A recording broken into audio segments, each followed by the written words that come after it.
नई पीढ़ी के लोगों को ये नहीं मालूम होगा कि मंडल कमीशन लागू होने के हम समझते हैं हफ्ते भर के भीतर या 3 दिन के बाद एक चंद्रशेखर और देवीलाल ने मिलके एक रैली की वीपी सिंह के खिलाफ।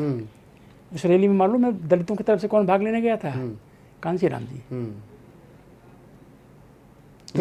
ये बात मैं यहाँ दर्शकों को बता दूं कि बहुत कम लोगों को ये बात पता होगी कि उस रैली में, ये मैंने पढ़ा भी था और चंद्रभान प्रसाद जी ने मुझे याद भी दिलवा दिया कि उस रैली में भाग लेने के लिए मानवर साहब कांशीराम गए थे। और ये इतना बड़ा अखबारों में Kanshiram is likely to attend anti Mandal rally. तो क्या चंद्रभान प्रसाद के जोर देकर के मान्यवर जी को वहाँ पर भेज दिया गया? तो जब चूंकि जैसे डॉक्टर रतनलाल के साथ जो हो रहा है, यह आर्गूमेंट कर रहे हैं प्रिंसिपल से, तो प्रिंसिपल आर्गूमेंट की जगह इनके ऊपर गोबर फेंकवा रही है। तो दलितों में भी अगर आप सही बात बोलें और आर्गूमेंट करें तो ये गोबर फेंकेंगे। अच्छा सर, हम थोड़ा सा सवाल पर चलते हैं। क्या वजह रही होगी कि मान्यवर साहब कांशीराम को उस प्लेटफॉर्म पर जाना पड़ा? क्योंकि नई पीढ़ी के लोग हैं, इसका थोड़ा सा आप डिटेल में बता देंगे तो चीज़ें क्लियर हो जाएंगी। यह तो बीएसपी के लोग ही बताएं कि मान्यवर कांशीराम जी मंडल कमीशन लागू होने के 3-4 दिन बाद ही एंटी मंडल रैली में क्यों गए। ये तो बीएसपी के लोगों को नहीं बताना। उनको नहीं पता, उनको तो प्रचारकों को बहुत सारी चीज़ें नहीं पता, लेकिन as a activist, as a writers, as a thinker, आप क्या सोचते हो उस समय? क्योंकि उस समय आप भी बहुत सारे अखबारों में लिख रहे थे, जैसे आपने बताया 4-4 कॉलम आप रोज़ लिख रहे थे, तो क्या सोच रही होगी उस समय इस प्रकार के मंच को साझा करने की? उस समय तो लोग मुझसे पूछते थे तो मैंने लिखा नहीं। एक था कि अब हमारी पूरी राजनीति खत्म हो जाएगी और रातों रात बीपी सिंह ओबीसी का मसीहा हो जाएगा। और ये लैंड डिस्ट्रीब्यूशन पर क्यों नहीं लागू किया मंडल कमीशन? आज अगर जो लोग बोल रहे हैं ना कि जाति सेंसस होना चाहिए, उसमें एक लाइन जोड़ दीजिए कि अब दोबारा से भूमि सुधार होने चाहिए। तो जितना आहिर भाई, कुर्मी भाई लोगों ने ज़मीनें खरीदा है पिछले 30-40 सालों में, सबसे पहले यही खड़े हो जाएंगे, नहीं होना चाहिए, नहीं होना चाहिए। तो एक तो यह एक्सप्लेनेशन हो सकता है। मैं फिर से दोबारा कहना चाहूँगा, ये तो बीएसपी के लोगों को बताना चाहिए कि एंटी मंडल रैली में क्यों मान्यवर जी गए। एक तो ये हो सकता है कि ये अचानक एक नया आदमी रातों रात ओबीसी का लीडर बन गया। दूसरा ये कि कहीं ना कहीं उनके मन में रहा होगा कि ये लोग इस लायक नहीं थे। ये एक बड़ी वजह रही होगी। हाँ, क्योंकि अभी यहाँ पर मंडल साहब के पोते थे, अगर वो यहाँ होते तो मैं उनके सामने भी कहा, क्योंकि मंडल आयोग में एक ही दलित सदस्य थे, एक्स एमपी LR नाइक। उन्होंने मंडल कमीशन की रिपोर्ट पर साइन करने से मना कर दिया, यह कहते हुए कि मंडल में 2 तरह की जातियां हैं, एक किसान जातियां हैं, एक आर्टिजन जातियां हैं। कहार, कुहार, लोहार, ये जो है कोयरी, और ये नाई, बढ़ई, ये माली, ये इनकी स्थिति ज़्यादा खराब है, ये इनके साथ compete नहीं कर पाएंगे। दूसरी बात उन्होंने कहा, ये किसान वाली जातियां तथाकथित किसान हैं, ये दलितों पर और सारे लोगों पर अत्याचार कर रही हैं। यह बात 1980 में कहा, उन्होंने रिपोर्ट में लिखा। तो जब इन्होंने कहा ये 2 लिस्ट बनाओ मंडल कमीशन को 2 भाग में, तो नहीं तो मैं साइन नहीं करूँगा। तो मंडल साहब तो आखिर में वो थे तो अहीर ही ना, तो उन्होंने कहा मत साइन करो, जाओ।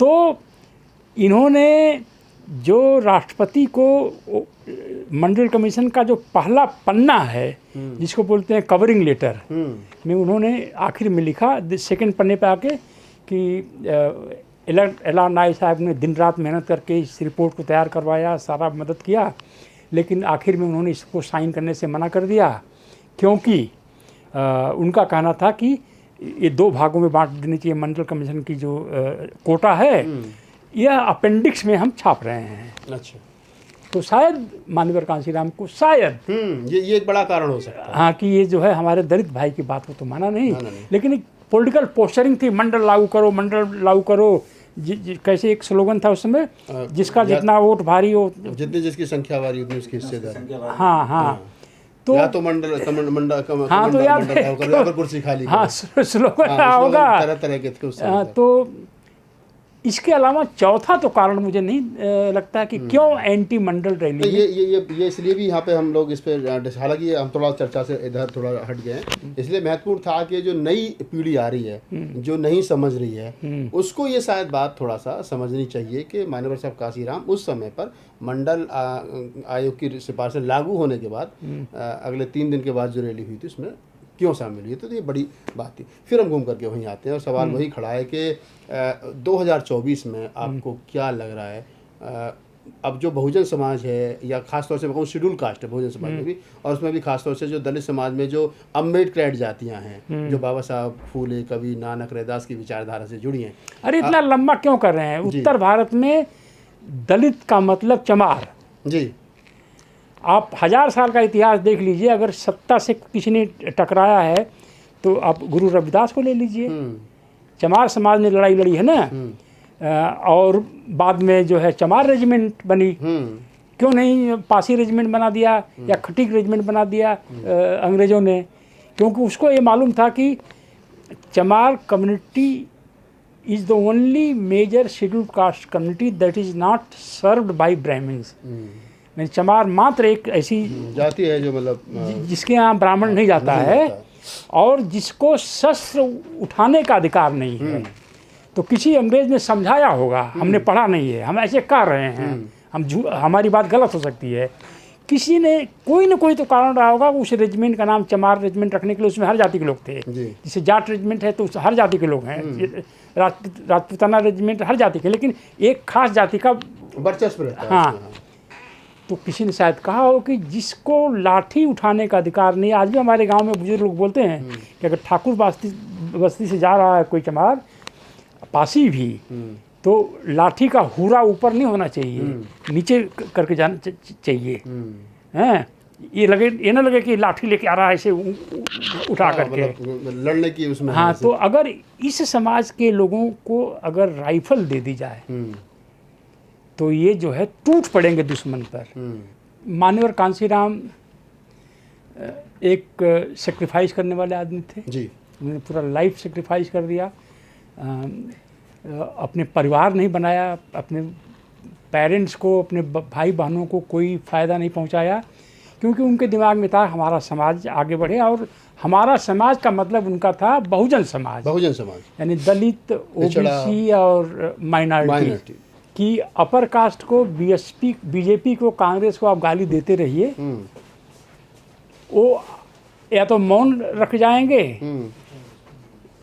या आर्गुमेंट करेंगे जी। दलित समाज में अगर कोई बात कहिए इनको पसंद नहीं आई तो ये गाली देंगे, तो वो गाली के लिए मैं तैयार हूँ। अगर मान्यवर कांशीराम ने जितना मेहनत दलित, ओबीसी को, माइनॉरिटीज़ को यूनाइट करने के लिए की थी, मुलायम सिंह यादव ने तो नहीं किया था ना? नहीं। लालू प्रसाद यादव ने तो नहीं किया था ना? फिर बीएसपी को समाजवादी पार्टी से अलायंस को करना पड़ा। समाजवादी पार्टी ने तो ये तो कभी नहीं कहा कि दलित, ओबीसी, माइनॉरिटी सब इकट्ठा होकर शासन करेंगे। हाँ, वो तो अहीरों को इकट्ठा करते रहे। तो इसका मतलब ये कि ओबीसी समाज दलित छतरी के नीचे खड़ा होने के लिए तैयार नहीं है, अपना छाता लेके आएगा। Number one.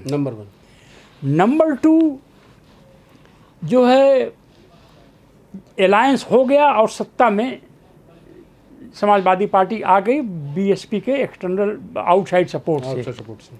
18 महीने के भीतर कांशीराम ने सरकार से सपोर्ट क्यों खींच लिया? यह कहते हुए कि यही लोग हमारे समाज के लोगों को मार रहे हैं। तो ये तो मान्यवर कांशीराम ने कहा ना। बिल्कुल। यानी कि उनकी जो उम्मीदें थी ओबीसी समाज से या माइनॉरिटी से, इन्होंने मान्यवर कांशीराम को नहीं माना और अपने जाति के नेताओं के साथ दिया, जिनका कोई इतिहास नहीं है दलित, ओबीसी, माइनॉरिटी को इकट्ठा करने का। वो अपना पारिवारिक जीवन जीते रहे, घर द्वार बनाते रहे, बच्चे पैदा करते रहे, ये सब करते रहे। मतलब आपका कहने का मतलब ये है कि कहीं ना कहीं ओबीसी समाज के लोगों ने जाति के आधार पर नेताओं को माना, विचारधारा के आधार पर नहीं माना। देखिए हमारा बहुत पहले से ये तर्क है, आज़ादी के बाद, नए संविधान आने के बाद अपर कास्ट का तो पतन हुआ है ना, जमींदारी प्रथा गई, लैंड सीलिंग एक्ट 1961 में आया, तो बड़ी भूमि खत्म हुई या कम हुई। लैंड सीलिंग एक्ट 72 में आया, जो भी बचा खुचा था वो भी इनकी ज़मीन गई, और पैनिक फैल गया अपर कास्ट में, वो बेचने लगे, ज़मीन बेचने लगे कि अब पता नहीं इंदिरा गांधी और क्या करेगी। तो दलित भी, और दलित ज़मीन नहीं पाया, लेकिन दलित जो है नौकरी में, एजुकेशन में और नौकरी में गया, मतलब रिजर्वेशन के आधार पर फिर लोगों को अवसर मिला। तो दो जब सोशल फोर्सेज राइज कर रही हैं, तो इनमें आपसी सहयोग की जगह आपसी कंपटीशन होता है, और यह कंपटीशन डीजेनरेट होकर के कॉन्फ्लिक्ट में तब्दील होता है। स्टेट गेस्ट हाउस में कांड यही था। तो जब मानवेंद्र कांशीराम के जीवन में ही ब्राह्मणवादी पार्टी से समझौता करना पड़ा 3 बार करना पड़ा। जो बहुत सारे दलित हैं जो मनुवादी यूरोशिया से आए हैं, ब्राह्मण, ये वो गालियां देते फिरते हैं। जब ये पूछ दीजिए कि आप ब्राह्मणवादी पार्टी के सहयोग से क्यों सरकार बनाई आपने, तो मुंह लटक जाता है। तो अब चूंकि बीएसपी के लोग सोचते हैं मैं किसी का दोस्त नहीं, मैं किसी का दुश्मन नहीं, जो सही है मैं वही सही कहता हूँ। बिल्कुल सही बात। मानवेंद्र कांशीराम की डेथ के या महापरिनिर्वाण के 8 महीने के भीतर बीएसपी का स्लोगन चेंज हो गया। अब यह सर्वजन पार्टी है, सर्वजन सुखाय हो गया। हाँ, इसको चंद्रभान प्रसाद ने लागू किया बीएसपी के अंदर घुस करके। कांशीराम का विरोध चंद्रभान प्रसाद ने किया। हमने तो एक आर्टिकल नहीं लिखा, हमारे पास 4 कॉलम थे, हर बार बीएसपी को डिफेंड किया है।